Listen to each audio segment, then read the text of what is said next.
So a live look from inside the King County election headquarters in Renton right now. Pretty quiet as election workers head out to go pick up the ballots from the boxes as those boxes close in this November election. Thanks for being with us for this special election show. I'm Greg Copeland. And I'm Joyce Taylor. Good evening. We're going to be tracking election results live as they start to drop in the next couple of minutes. Tonight, there are more than 600 races and issues in Western Washington alone. Everything from the city council to multi-million-dollar school bonds to a controversial initiative in Pierce County that aims to strengthen renters' rights. In King County, 7 out of 9 Seattle City Council seats are on the ballot this election, and that means the makeup of council politics in the city is going to change. The real question tonight, how much? That is a question we'll be asking of our guest here in just a minute. First, though, we're going to take a look at some of those seats, all of them actually. 4 of those seats are open. Those are districts 1, 3, 4, and 5 after the incumbents decided to not run for another term. Here are the 14 candidates who are running tonight. Let's zoom into those individual districts. District 1, as I mentioned, that's the open seat. Lisa Herbold is not running again. The 2 candidates are Maren Costa and Rob Saka. Saka is an attorney and served on Mayor Bruce Harrell's Seattle Police Chief Search Committee. His priorities include public safety, homelessness, and housing, among others. Costa is a former design leader for Amazon and Microsoft and is a climate activist. Her priorities include public safety, homelessness, and green economic policies.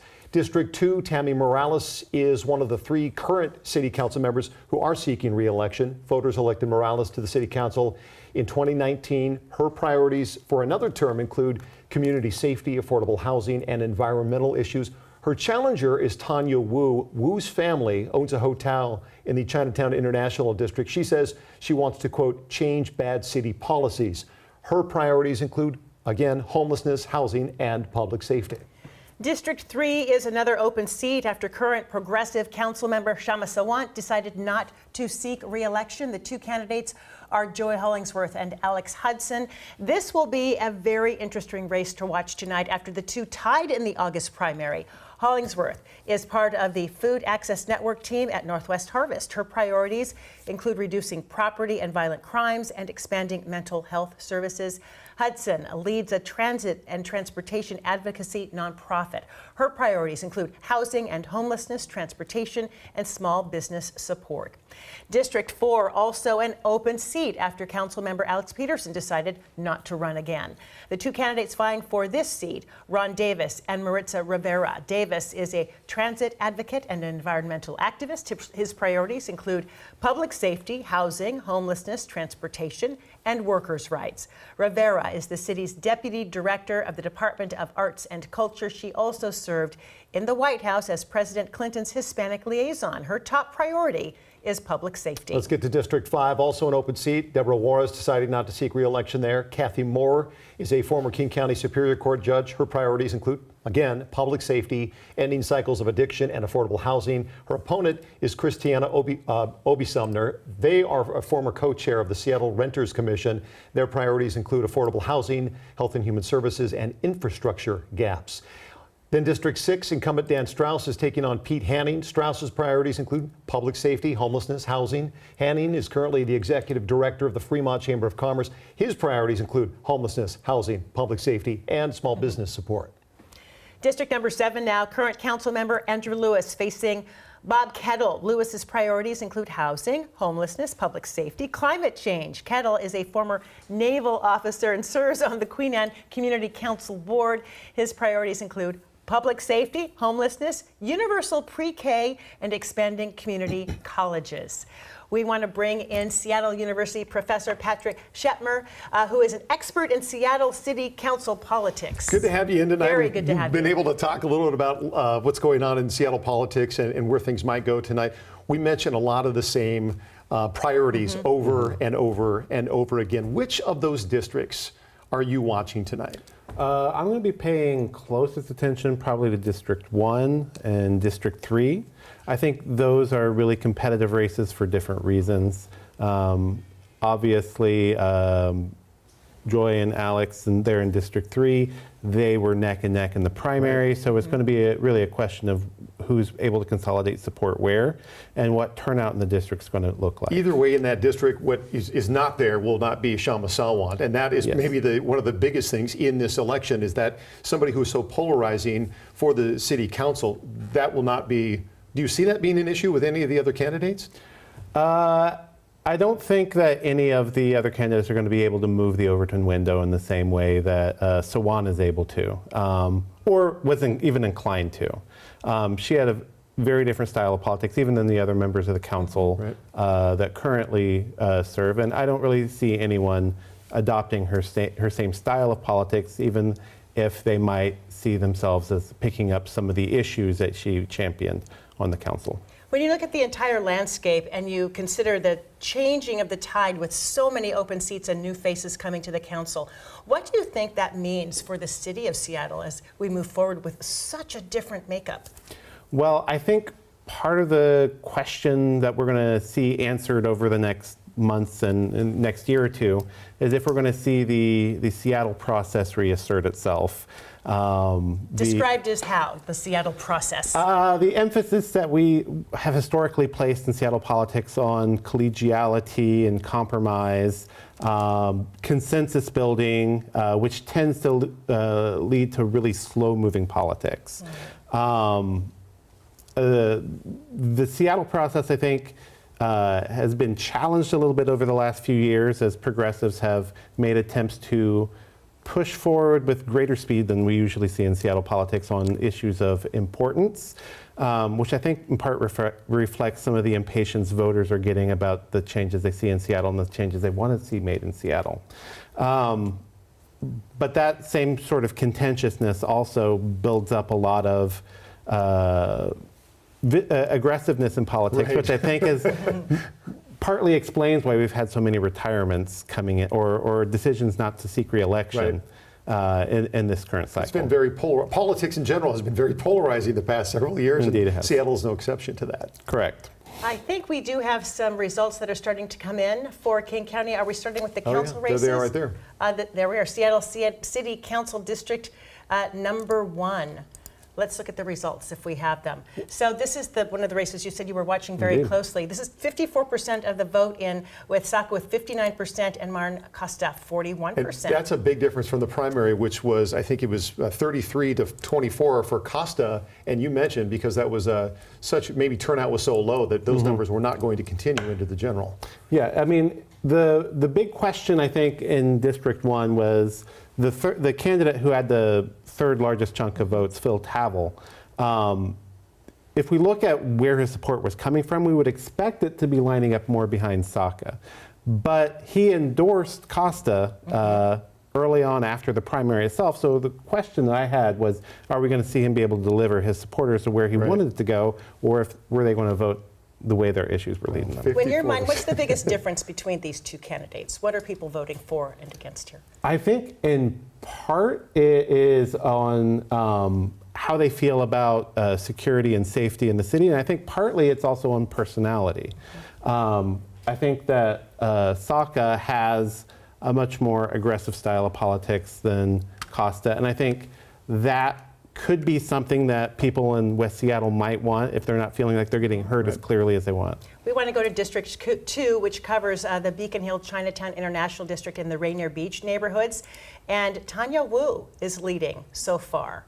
Her challenger is Tammy Morales. Now, this is with 48% of the vote in, and we talked earlier, voter turnout is going to make a big difference in this race, don't you think? It's definitely going to make a big difference in the race.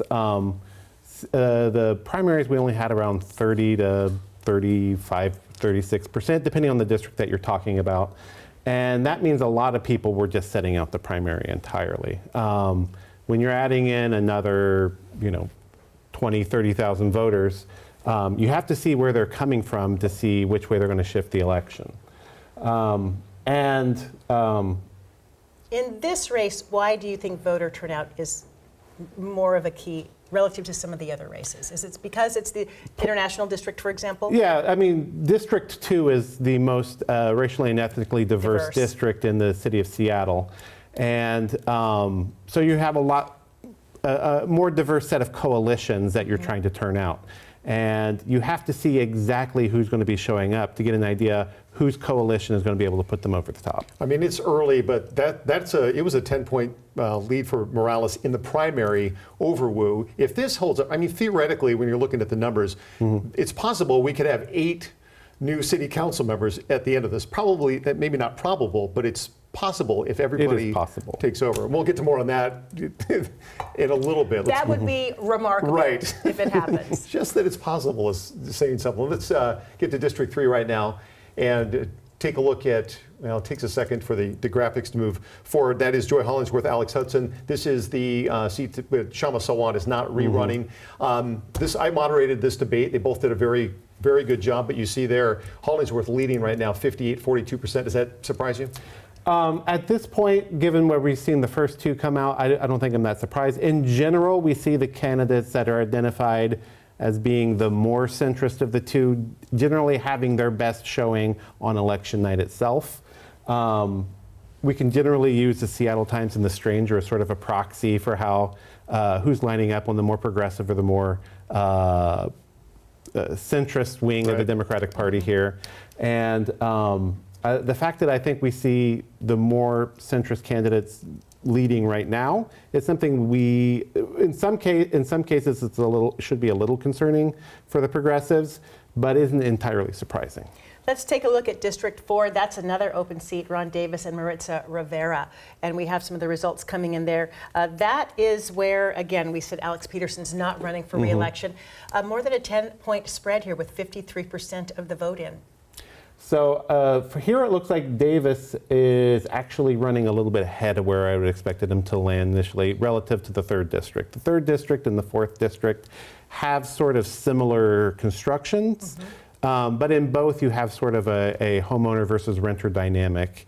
In general, we've seen the renters having an edge in 3rd district and the homeowners having an edge in the 4th district. I'm going to ask you that question when we get to the end of this too, because I'm curious, you know, with all the themes Peel that we've that had, back. yeah, what you're thinking about this. Let's move on through the rest of these and just kind of get a bigger picture with District 5. That's with Kathy Moore and Christiana Obi Sumner, and you see there Moore at this point has a pretty commanding lead. That's half the vote in.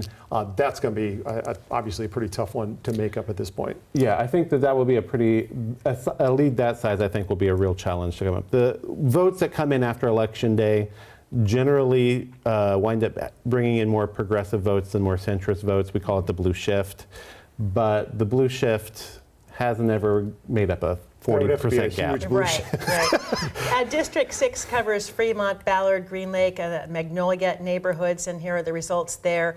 So 51% to 49%, that's really close. That's virtually a tie at this point. Is that what you're expecting?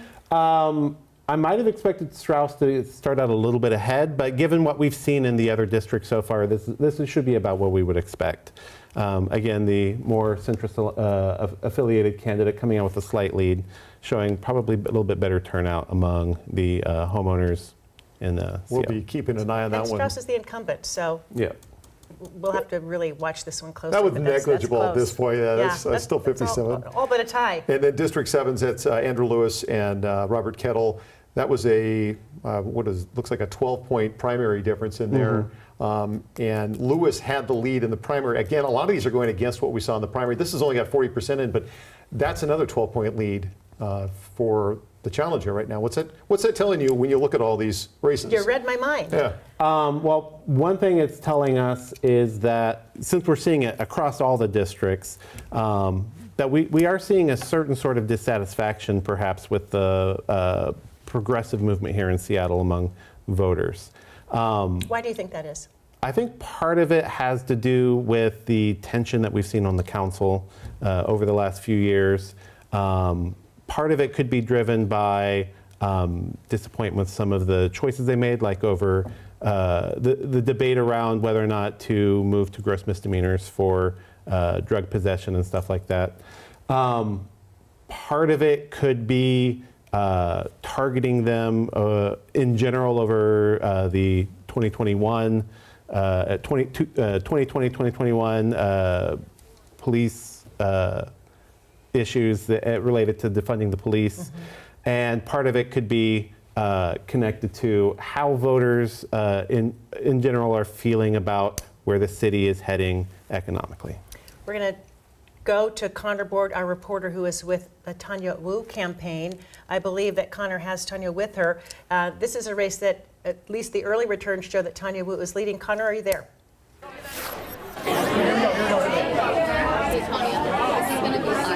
Well, we are looking at Tanya Wu.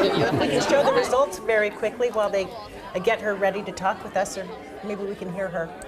Yeah, if we can, I don't know if we can bring that graphic back. Right there, there you go. 54% from District 2. We just got the first results in. Tell me what those results show for you. I'm excited and I'm humbled. It shows that I'm in the lead, but I know we have a lot more ballots to be counted and we won't know final results for another week. But I'm excited.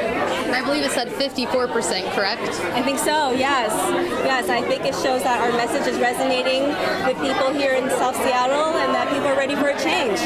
And what was your main message to people through this campaign process? Well, my priorities were public safety, homelessness, and housing, and messaging was, bringing it back down to the neighborhoods, baking it back down, and listening to our communities and the people, and really trying to find solutions together. And just how are you feeling with that right now? Like you said, there's still more votes to be counted, but how are you feeling being ahead right now on election night? I'm overwhelmed. I was a nervous wreck all day, learning that this was the moment after a whole year, and so I'm excited, and I know that things could change in the next week, but I am hopeful and very honored and humbled. And then I guess what are your hopes going forward over the next few days and the next few weeks, Tanya? I hope I hope we maintain our lead and that our messaging is getting through, and I'm just excited, and so I'm very happy, and I'm really honored to be here amongst all my friends and family here to support me, and for all of District 2 has been supporting and listening and contributing, so I'm so thankful. Okay, great. Thank you so much, Tanya. We're going to keep watching this race very closely. Again, Tanya Wu with 54% of the vote, Tammy Morales 46% with 48% of the votes in at this point. We wanted to get to the race for King County Council District 8, expected to be another close one. This is a race that could further change the makeup of the city council. The current at-large council member, Teresa Mosqueda, running for King County Council, and she is facing, as you see here, Sofia Aragon, and it is another one where the margin is so close it's virtually a tie. If Mosqueda wins, the Seattle City Council would then have to appoint her replacement, further changing the makeup of the council. What do you make of these results? I think these are good results for Mosqueda. I think that this would be where she would hope to be on election night. And this is the first candidate I think we've seen that we would affiliate with the more progressive wing of the Democratic Party that has been on top. And if she's getting results like that tonight, I think she could walk away feeling pretty confident. Are we going to have 8? Are we going to have 8 new city council members? Is that what you're telling me? I'm not telling you that, but I am saying so? we're going to see. I don't think we're going to wind up with 8 new members of the city council, but I do think we're going to see maybe a little bit 6 more, or 7. a little bit more turnover than we might have been expecting. You were talking about sort of this Seattle process and maybe people leaning more into that because of not liking the functioning that they've seen with the council previously. Talk more about that. Well, I think part of the tension that we're seeing in the city itself is that there's a lot of disagreement about how we need to tackle these really big issues.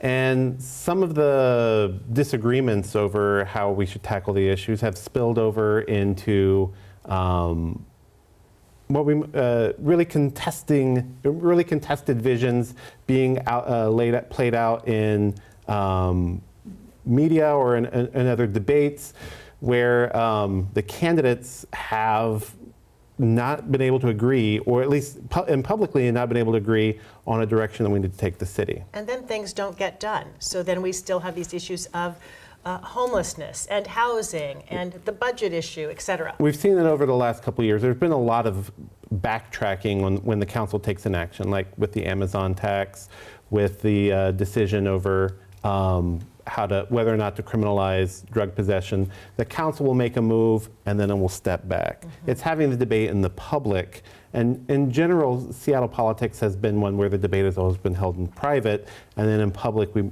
make a unified show. Joyce mentioned a couple of these real fast, but when you talk about public safety, homelessness, public drug use, affordable housing, also police accountability, we watched that pendulum swing quite a bit the last few years, and it feels like maybe that's swinging back a bit, like a it's correcting itself to a degree. Is that how you would characterize it? I think in politics at almost any level, we do see voters tending to switch from one side to another after a particular faction holds power for a few years. I think we've seen an accelerated turnout rate in city politics in particular since 2010, and especially since 2015. When the council had its first big turnover after we moved from the all at-large system to the district system. We want to get to a few more results and then get your reaction. We want to highlight Seattle's $970 million housing levy. Set to expire at the end of the year, the city says the funding will create more than 3,000 new affordable homes for renters and people looking to buy. It's going to also fund services to help prevent homelessness. And if passed, residents with homes valued at $800,000 would pay about $360 a year, about $30 a month. And right now, it is being approved by 66% to 34%. I know we focused a lot on Seattle and King County at this point, but we obviously have to get to other parts of Western Washington. Pierce County, the results are starting to come in now, a couple of the big races there. One is the controversial initiative aimed at strengthening renters' rights in Tacoma, a bond in Puyallup to build a new police station and jail, and then there's a massive bond for the Fife School District to build a new high school. This is the Tacoma initiative, and this one's a little complicated. Initiative 1, which would change the city's rental market. Right now, you see it's being rejected 51% to 48%. And this one, they already made some adjustments. The city made some adjustments to the law that took effect this year that gave more renters rights. But then this other one was Initiative 1 was put on the ballot, and basically that was going to strengthen it even more. Expand it. It was a really. little confusing because if this gets rejected, you still have what the city passed, which is stronger than it was a year ago. Let's talk about what's going on in Puyallup. Voters are weighing in on a $76 million bond that would allow the city to build a new police station and jail under one roof. And right now, it's pretty close, but being rejected 52% to 48%. The department says it needs more space because the original building was intended to hold about 20 police staff, and currently 95 employees work at that department. So we're watching that one closely. And then the Fife School District is asking voters to approve a $204 million bond to build a new high school. This bond needs a supermajority to pass. That's 60% who would need to approve it. Right now, it's only getting 52%. So that's only 1% of the votes in at this point. So they have not counted a whole lot there. I'm not going to say how that's leaning at this point with that many votes in. District leaders say the current school is sorely outdated. The high school has nearly 50 exterior doors and 7 exit gates, which district leaders say makes it hard to secure. If that's approved, a home valued at $300,000 would cost a taxpayer about $17 a month. You've also got South Kitsap School District asking voters to approve a $271 million bond that would help replace 5 different schools there. This bond, again, needs a supermajority. That one is not even getting 50%. At this point. So they've got some work to do. That one's already got half the votes in, so that's going to be tough to pass there. That district, by the way, says voters have not passed a school bond in 35 years. The last 8, and it's looking like 9 attempts, have all failed. The superintendent says the schools they want to replace are not accessible for all students. Some of the schools have no air conditioning, safety upgrades are needed, and the list there goes on. Although it's pretty close, so that could flip. Let's talk about the race for Snohomish County Sheriff. It has been a very expensive one. Combined, these two have spent about $400,000 on their campaigns, and it is expected to be close as well. Do we have no results in yet? There we are. 52, they just came in at this moment. 52, this is very close. Susanna Johnson with 52%, Adam Fortney with 48%. Let's tell you a little bit more about this. So Adam Fortney is the current sheriff, and we talked about his challenger who spent 30 years with the sheriff's office. She retired briefly before joining the Bothell Police Department as a deputy chief, and she now wants Fortney's job right now. Again, Fortney slightly behind, 48% to 42%. Trying to run through some of these numbers a little faster. In Whatcom County, there are 2 initiatives on the ballot that could raise the minimum wage to give renters more protection. City minimum wage right now passing with 55% of the vote. 64% of the vote is in at this point. And then Initiative 1 would raise the city's, well, I guess that was the minimum wage. This is the rental relocation assistance. It's also being approved with 58% of the vote right now.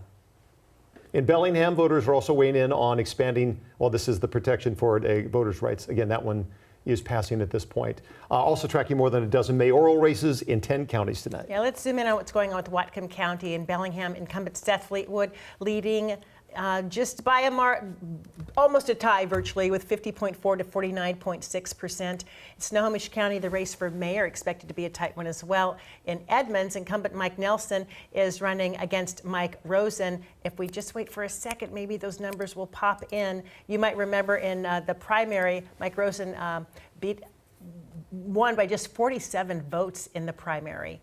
We'll come back to that if those numbers come in. And again, we're waiting for the Arlington mayor numbers to come in as well, still tallying them. But in Edgewood mayor, Tyrone Christofferson and Dave Olson, you can see Olson is ahead by almost 20 percentage points with 41% of the vote in there. Waiting for a few more of these. Okay. Olympia Mayor Dante Payne and David Ross squaring off there. Payne has 67% of the vote, 44% counted at this point. That's going to be a tough margin to overcome. And let's see if we have Chelan County numbers in. Incumbent Carl Floria and Rich Brinkman, with Carl Floria ahead by 54% to 46%. Run through a few more. Do we have the numbers for them? Some of them we don't have. Well, we have the numbers, but it doesn't say what percentage the vote is in. Steve Sexton there in Burlington ahead of Joe DeGloria, 57 to 43%. Yeah, less than 1,000 votes counted so far in there. In that district. So not too many votes in here, and same with this race. So just the votes just now being counted, 805 votes, 564 votes, still a lot of the vote to be counted for Mayor of Sedro-Woolley. So we are taking a quick look at all of the numbers. I think, do we have Spokane? We don't have Spokane. So we've been watching some of these numbers come in. Of course, they are just now, some of them just being tallied. We're going to have all of the results as they keep coming in on King 5 News on Kong at 9, 10, and of course That's at why 11 o'clock. we started King County, because they dropped the votes first, followed by Pierce County, get to there, and the smaller ones take a little bit to drop. We'll get more of those numbers tomorrow, but I think when we look back at this, and want to take time to thank you very much for coming in Patrick, tonight. thank Before we you. forget, what's your one big takeaway tonight? I think our one big takeaway is that voters in Seattle, at least right now, seem to be indicating they're not happy with the direction the council has been taking so far. And whether or not we see incumbents return, whether or not we see more progressives get on the council, they're sending a message that they want a different style of politics in Seattle. Do you think the new style of politics and this new makeup of the council, however it shakes up, is going to be good for Mayor Harrell and what he's hoping to do with this city, or work against what he's trying to do? What's your take on that? I think given the leads that we're seeing now, I think we're seeing voters in Seattle give Mayor Harrell more of an endorsement than a warning. I feel like he's been trying to work slowly, but anytime you have a ship going one way, you try to turn around, it doesn't go the other way, right? Indeed. It takes a bit, and it looks like he's been working behind the scenes. I think he has people who don't live in Seattle, people who come here for concerts or games or just to walk the waterfront. I think everybody is seeing change. It takes a while for that change to happen. And I mean, there are so many different issues the city has right now. There's not one solution for anything. No, any sort of metropolitan politics is going to be complex. Yeah. And, a lot of it's going to boil down to those nuts and bolts that we've been returning to again. Housing is the basis of basically every other issue that you're going to run into in Seattle. When housing is unaffordable, that's going to push people in the streets, that's going to increase crime, that's going to increase drug use, and that's going to lead to a decrease in the quality of life that people feel like they have in the city. It does appear that it depends on how things shake out, but we likely will have a diverse city council as well in this city. It looks that way. It looks like that we'll have a lot of new voices, some voices representing different communities, but also representing different parts of the city that haven't had as loud a voice speaking for them. And how important do you think that is? I think that will be possibly the biggest change, because the people who are going to get elected are going to want to look after the constituencies that put them over the top. And that means different voices are going to be being represented in the City Council Chamber Hall. It's so early with half the vote in. I wish we had all of the results right now, but we're going to keep counting the votes. We can't thank you enough for spending the evening with us to break this down and explain to us what it could mean for We the could city. go through this for another hour. We talked a lot about Seattle because of the dynamics in the city, and we didn't get some of the time to get some of the others, but thank you so much, Patrick. It's been my pleasure. Seattle University coming in and helping us work through all these numbers tonight. Our coverage will continue on King 5 News at 9, 10, and 11. the city council races, and so much more. Thank you so much for watching and for Up to the Minute